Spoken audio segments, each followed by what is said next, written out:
The claim that Africans sold their own people into slavery is one of the most persistent and misleading myths in history. It's a statement built on the convenience of guilt shifting, a way for European colonizers to ease their own conscience while justifying the brutal transatlantic slave trade.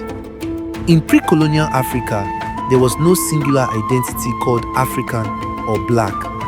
The continent was a vast mosaic of kingdoms, tribes, and nations, each with its own languages, customs, and loyalties.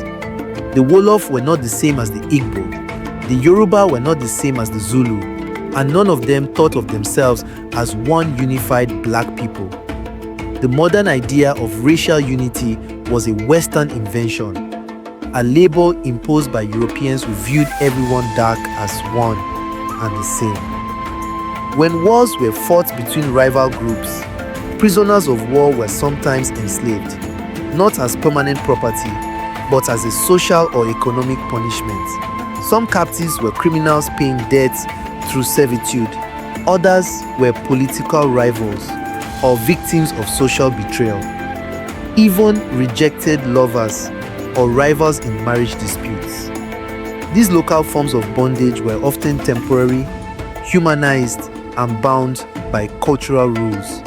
They bore no resemblance to the racialized, dehumanizing system the colonists built.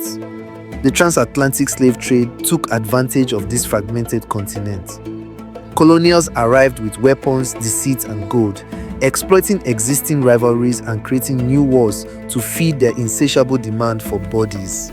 And when the horrors of slavery were exposed, they claimed they sold themselves. But that lie erases intent and accountability. It hides the truth that these colonists industrialized slavery, turned it from a system of social consequence into a global machine of profit and racial domination. No, Africans did not sell their own. They were betrayed, divided, and exploited by an empire that viewed them as a human commodity. The myth was not born in Africa. It was forged by wicked to wash blood from their guilty hands.